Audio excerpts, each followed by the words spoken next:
Paz y bien. Soy el hermano Jesús María Bezunartea, religioso franciscano, capuchino, sacerdote católico. Y aquí estoy de nuevo con ustedes siguiendo la explicación de nuestro catecismo católico, catecismo evangélico. Como les he dicho en otras ocasiones, el hecho de calificarlo de evangélico es por querer darle al catecismo el enfoque de la buena nueva, el compendio de la buena nueva de Jesús, el compendio de las buenas noticias, de las verdades admirables en las que se fundamenta nuestra vida de seguidores de Jesús, nuestra vida de cristianos, concretamente en la Iglesia Católica.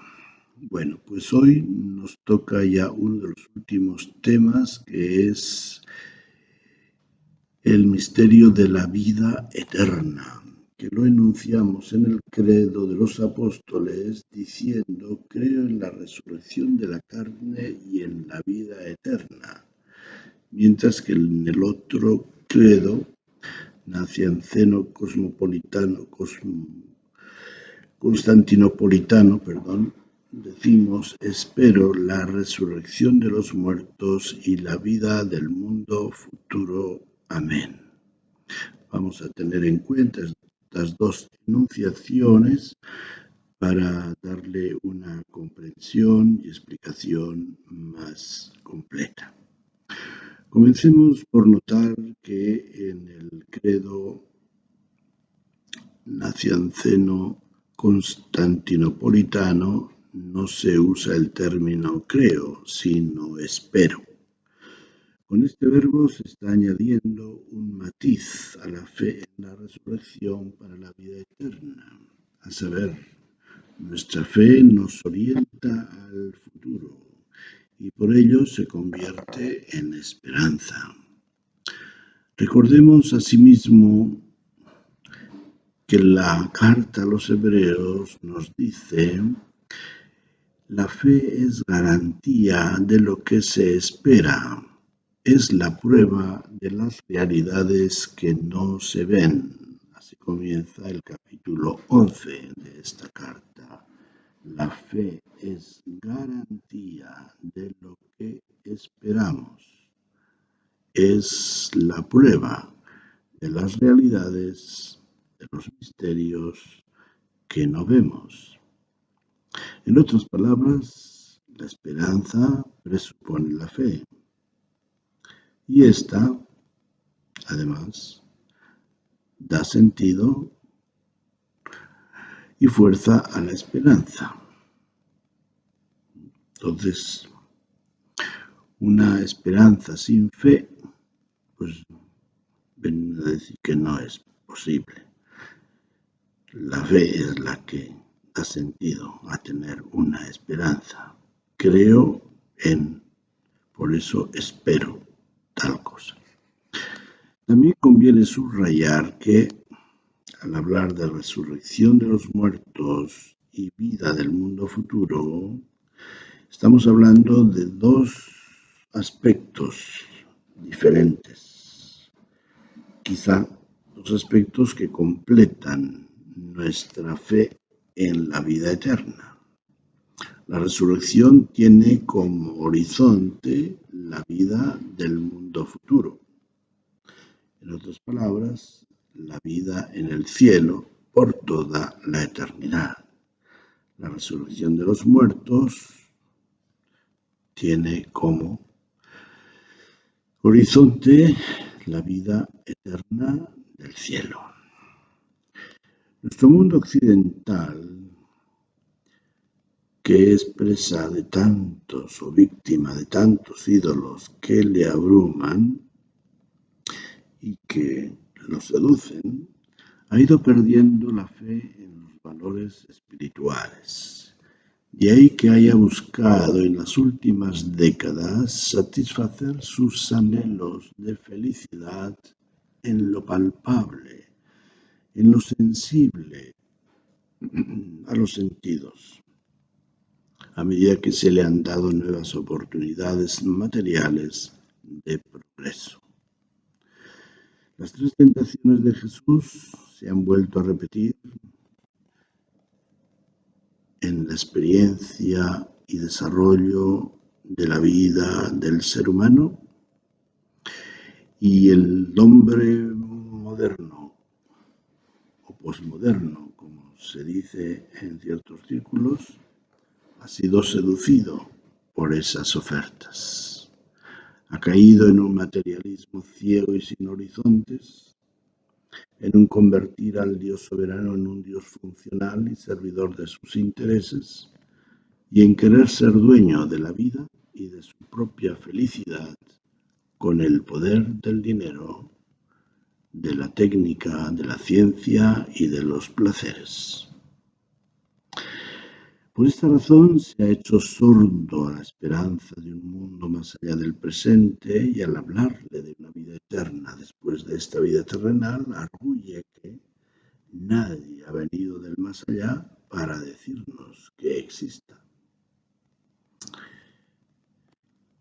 Es aquí donde viene el anuncio de la buena nueva de la resurrección de Cristo, como San Pablo nos lo escribe. Es aquí donde nosotros, cristianos, vamos a dar el testimonio de nuestra fe en la resurrección, y recordamos lo que nos dice precisamente al respecto San Pablo: porque os transmití en primer lugar lo que a mi vez recibí, que Cristo murió por nuestros pecados según las Escrituras, que fue sepultado y que resucitó al tercer día según las Escrituras, que se apareció a Cefas, Pedro, y luego a los 12. Después se apareció a más de 500 hermanos a la vez, de los cuales todavía la mayor parte viven y otros murieron. Luego se apareció a Santiago, más tarde a todos los apóstoles, y en último término se me apareció también a mí como a un abortivo. Esto se lo escribe a los cristianos de Corinto en la primera carta, en el capítulo 15. Pero Pablo no escribe esto como una confidencia espiritual que quiera tener con los corintios. Lo proclama también con muchos que no creen en tal misterio, como sucede en Atenas, y ante el procurador romano Félix, ante el procurador Festo y ante el rey Agripa, según cuentan los hechos de los apóstoles. Sería muy largo el mencionar esas intervenciones, pero sirvan de referencia en los capítulos de los Hechos de los Apóstoles, capítulo 17, capítulo 24 y capítulo 26, si alguien quiere leerlos personalmente. Por ello, añade en esa carta a los Corintios lo siguiente: ahora bien, si se predica que Cristo ha resucitado entre los muertos, ¿cómo andan diciendo algunos que no hay resurrección de los muertos? Si no hay resurrección de los muertos, tampoco Cristo resucitó. Y si no resucitó Cristo, nuestra predicación es vacía, está vacía. Vacía es también, y está vacía nuestra fe. Y somos convictos de ser falsos testigos de Dios, porque hemos atestiguado contra Dios que resucitó a Cristo, a quien no resucitó, si es que los muertos no resucitan. Porque si los muertos no resucitan, tampoco Cristo resucitó. Y si Cristo no resucitó, vuestra fe es vana. Estáis todavía en vuestros pecados. Porque, por tanto, también los que durmieron en Cristo perecieron. Si solamente para esta vida tenemos puesta nuestra esperanza en Cristo, somos los más dignos de compasión de todos. Pero no. Cristo resucitó de entre los muertos como primicias de los que durmieron, porque habiendo venido por un hombre la muerte, también por un hombre viene la resurrección de los muertos. Pues del mismo modo que en Adán mueren todos, así también todos revivirán en Cristo. En el texto del credo de los apóstoles, como he recordado al principio, decimos: creo en la resurrección de la carne y en la vida eterna. Hablemos de una forma o de otra, resurrección de los muertos o de la carne, nos plantea un problema que San Pablo también lo respondió en esa misma carta. Estas son sus palabras. Dirá alguno: ¿cómo resucitan los muertos? ¿Con qué cuerpo vuelven a la vida? Y fíjense la respuesta de Pablo: necio, lo que tú siembras no revive si no muere. Y lo que tú siembras no es el cuerpo que va a brotar, sino un simple grano de trigo, por ejemplo, o de alguna otra planta. Y Dios le da un cuerpo a su voluntad, a cada semilla un cuerpo peculiar. O sea, sembramos una semilla y crecen unos tallos y unas plantas que no se parecen nada a la semilla. Eso es lo que nos viene a decir San Pablo, es decir, no esperemos la resurrección de la carne vaya a ser una reproducción luminosa de la carne que tuvimos, del cuerpo que tuvimos en este mundo. ¿Cómo es? Dice Pablo, no sabemos, solamente nos da ese ejemplo. Siembras un grano de trigo y sale un tallo que nada se parece al grano. Siembras un grano de maíz y sale toda una planta hermosa, verde, que no se parece nada al grano de maíz. Y sigue un poco más adelante, dice Pablo: os digo esto, hermanos, la carne y la sangre no pueden heredar el reino de los cielos, ni la corrupción hereda la incorrupción. Mirad, os revelo un misterio: no moriremos todos, mas todos seremos transformados. En efecto, es necesario que este ser corruptible se revista de incorruptibilidad y que este ser mortal se revista de inmortalidad. Y cuando este ser corruptible se revista de incorruptibilidad y este ser mortal se revista de inmortalidad, entonces se cumplirá la palabra que está escrita: la muerte ha sido devorada, destruida en la victoria. A ver, estas palabras de Pablo que dicen no moriremos todos, mas todos seremos transformados, se debe a que ellos creían, en el siglo I, se creía que la venida de Cristo era inminente, de que el juicio final se iba a dar ya. Apenas se había proclamado el Evangelio en la cuenca del Mediterráneo y particularmente al pueblo de Israel.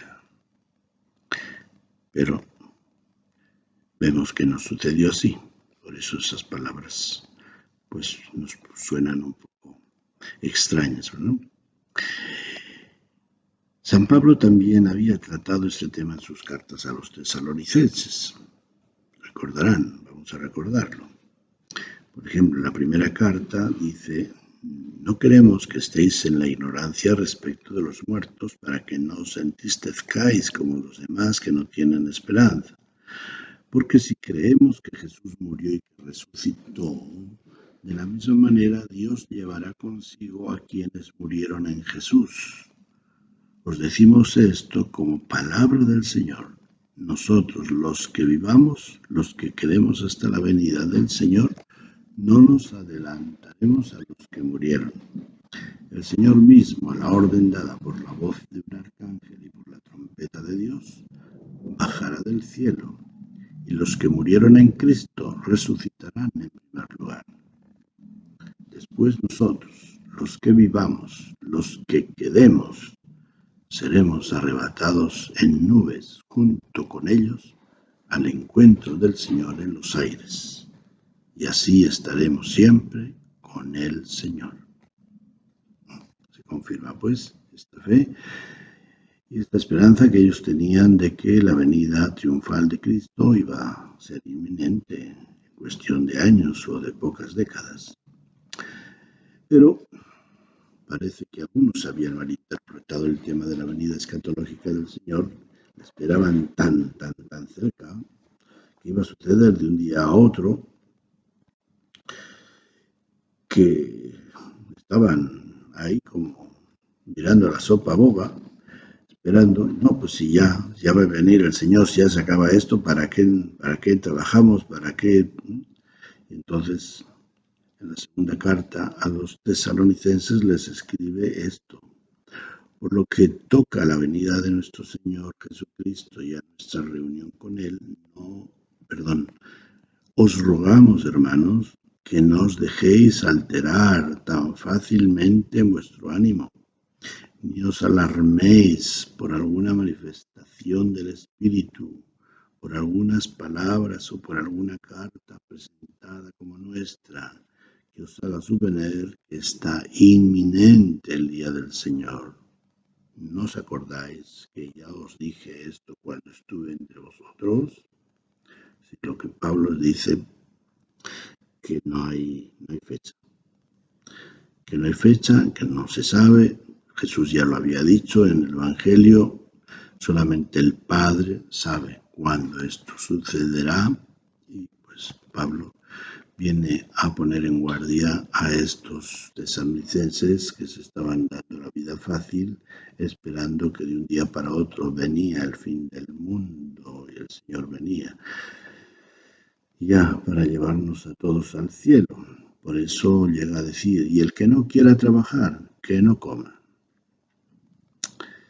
Bueno, dejamos esta parte en la que hemos citado las cartas de San Pablo, concretamente la carta a los Corintios, más específicamente la carta a los Hebreos, y vamos a mirar un poco el Evangelio, donde el mismo Jesús nos da testimonio de este misterio, y lo vamos a hacer a través de una historia que nos cuenta el Evangelio de Mateo. El capítulo 22 nos dice que se acercaron los saduceos a Jesús, que no creen en la resurrección, y le preguntaron a ver qué iba a pasar con aquella mujer que había tenido 7 maridos, porque habían ido muriendo uno tras otro, pero no había tenido hijos con ninguno de ellos. Entonces, ahora, ¿qué pasa? Le dicen, la resurrección, ¿de cuál de los 7 será mujer? Jesús le respondió, estáis en un error. En la resurrección ni ellos tomarán mujer, ni ellas marido, sino que serán como ángeles del cielo. Y en cuanto a la resurrección de los muertos, ¿no habéis leído aquellas palabras de Dios cuando os dice, yo soy el Dios de Abraham, el Dios de Isaac y el Dios de Jacob? No es un Dios de muertos, sino de vivos. Esto último se refiere precisamente a que, como los saduceos no creían en la resurrección, dicen, no habéis oído, no os acordáis que Dios dijo que era Dios de vivos. Entonces, sí, es verdad, la resurrección. El mismo Evangelio de Mateo nos ofrece en exclusiva la alegoría del juicio final. tan elocuente en muchos aspectos. Y resumiendo nos dice que seremos juzgados por nuestras obras. Y tanto los que hicieron el bien como los que hicieron el mal preguntarán: Señor, ¿cuándo te vimos hambriento, sediento, forastero, desnudo, enfermo en la cárcel y no te asistimos? Y él entonces le responderá: en verdad os digo, que cuanto dejasteis de hacer con uno de estos más pequeños, también conmigo dejasteis de hacerlo. E irán a un castigo eterno, y los justos a una vida eterna. Castigo eterno, vida eterna. Bueno, y lo importante pues es este aspecto que pone al final pues la alegoría del castigo eterno y de la vida eterna. Esperamos pues esta vida eterna. Y el camino para asegurar esta vida eterna, nos dice Jesús, es vivir haciendo el bien, practicando la misericordia con quien encontremos en nuestro camino. San Juan, en su Evangelio, tiene también sabias palabras sobre este tema, en las que escuchamos a Jesús mismo hablarnos sobre este misterio. Por ejemplo, en el capítulo 5, Jesús dice: en verdad os digo, el que escucha mi palabra y cree en el que me ha enviado, tiene vida eterna y no incurre en el juicio, sino que ha pasado de la muerte a la vida. No os extrañéis de esto. Llega la hora en que todos los que están en los sepulcros oirán su voz y saldrán los que hayan hecho el bien para una resurrección de vida y los que hayan hecho el mal para una resurrección de juicio.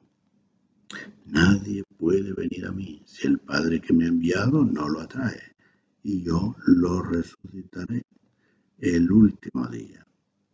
Y esta es la voluntad del Padre que me ha enviado, que no pierda nada de lo que me ha dado, sino que lo resucite el último día, porque esta es la voluntad de mi Padre, que todo el que vea al Hijo y crea en Él tenga vida eterna, y que yo lo resucite el último día. Sería largo leer todos los textos del cuarto Evangelio, del Evangelio de San Juan, donde nos habla Jesús de la vida eterna. Son muchísimos textos y ocasiones en las que Jesús insiste y nos habla de la vida eterna. El famoso discurso del pan de vida, el capítulo 6, pues nos habla bastante también. El que come mi cuerpo y bebe mi sangre tiene vida eterna, dice. Y Dios nos dio a su Hijo, tanto nos amó que nos dio a su Hijo para que todo el que cree en Él tenga vida eterna. Ya nos lo decía en el capítulo 3.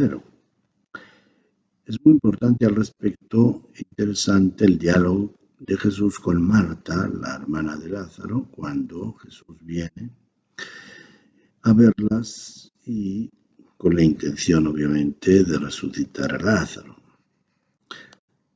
Marta y María estaban ya, pues, no digo desesperadas, pero habían perdido la esperanza de ver con vida a su hermano. Y Jesús le dice a Marta: tu hermano resucitará. Y Marta le responde tan tranquilamente, sin sospechar el plan que Jesús tenía: ya sé que resucitará en la resurrección, el último día. Pero Jesús insiste: Marta, yo soy la resurrección. El que cree en mí, aunque haya muerto, vivirá. Y todo el que cree en mí no morirá jamás. ¿Crees esto? Y bueno, pues Marta le dijo: Señor, yo creo que tú eres el Hijo de Dios, que has venido de parte de Dios. Y pues en esa profesión de fe, obviamente que es importante en el cuarto Evangelio, pues está como la respuesta, decir, claro, creo, si tú lo dices, yo lo creo. El concepto de vida eterna, también ya lo he aclarado en alguna otra ocasión, no se aplica solamente a la vida del cielo, sino que tiene un significado mucho más amplio, como lo podemos ver en los textos del Evangelio y sobre todo algunos de los cuales ya he citado, pero vamos a citar algunos más. Vida eterna es la vida del Espíritu en nosotros. ¿Y por qué decimos que es eterna? Porque no tiene límites de ninguna clase.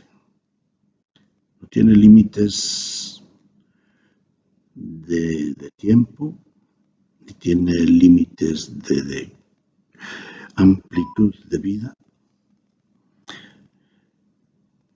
de dejar a uno insatisfecho, no. La vida eterna llena plenamente en nuestro corazón todos nuestros anhelos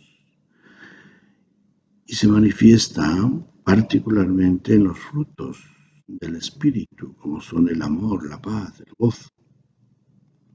El amor que nos capacita para amar al estilo de Jesús, sin condiciones, sin exclusiones, sin límites, en la dimensión de la cruz.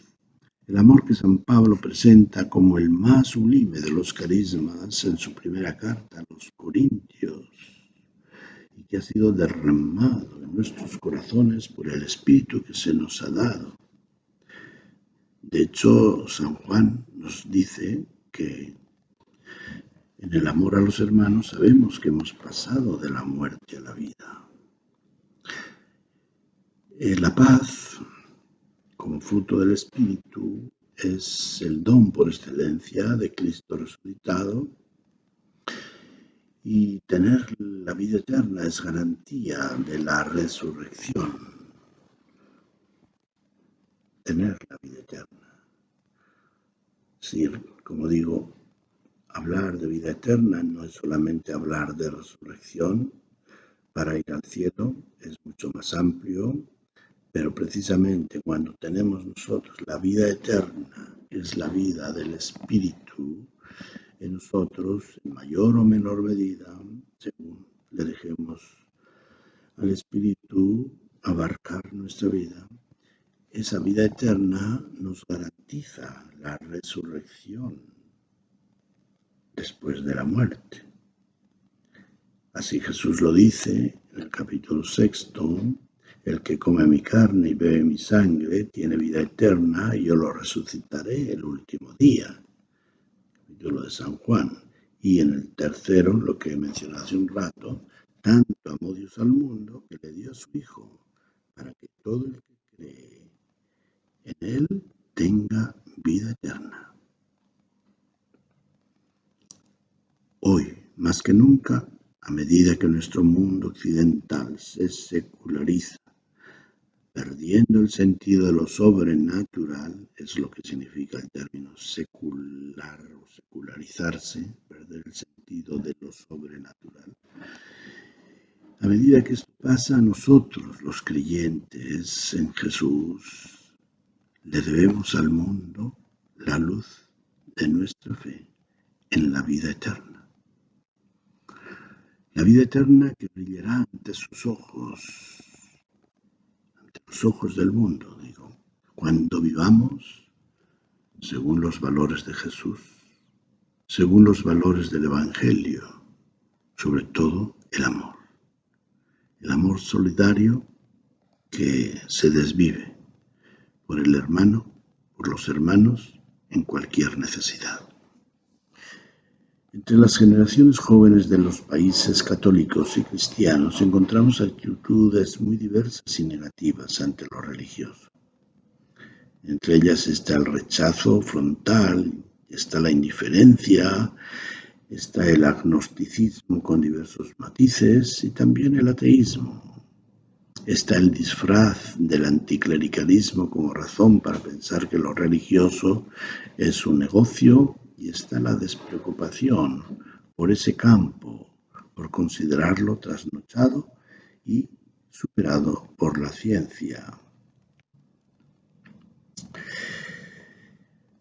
No deja de ser digno de atención que Estados Unidos, que va a la cabeza de la ciencia en muchos campos, sea un país en el que más del 70% de su población se considera creyente, en el que públicamente se manifiesta la fe de diferentes formas, tanto por personas públicas de la política como de los espectáculos, algo que desafortunadamente no observamos en muchos países católicos de Europa y de América.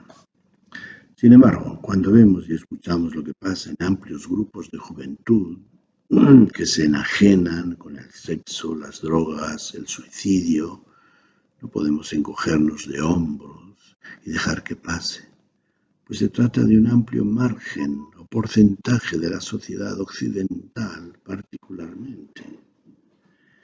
Y en esa sociedad occidental particularmente entran los países con mayor progreso, Estados Unidos, Canadá, países del norte de Europa. Esa sociedad que necesita salir de esa nube de autosuficiencia cegada por lo material que la intoxica y luego la sume en la oscuridad de una vida sin sentido. Ellos necesitan de nosotros el anuncio de la vida eterna, no tengamos duda de ello. Un anuncio que puede llenar todos sus vacíos y dar un horizonte a su vida para caminar con esperanza hacia una meta garantizada por nuestra fe en Jesucristo. ¿Cómo hemos de hacer ese anuncio? Es el reto que todos nosotros tenemos que saber enfrentar de palabra, con la vida. Ojalá confiemos en el Espíritu Santo para que en el momento oportuno, como dice Jesús, Él nos inspire en lo que hemos de decir y cómo hemos de hacer. Que el Señor los bendiga, paz y bien.